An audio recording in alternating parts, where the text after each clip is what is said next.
Charles Osborne hiccuped non-stop for 68 years, imagine that.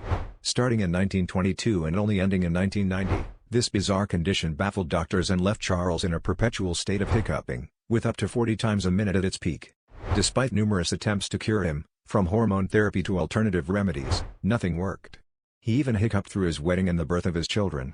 The condition stemmed from a minor accident where he fell and hit his head. Just like that, his diaphragm was set on an unstoppable hiccuping spree.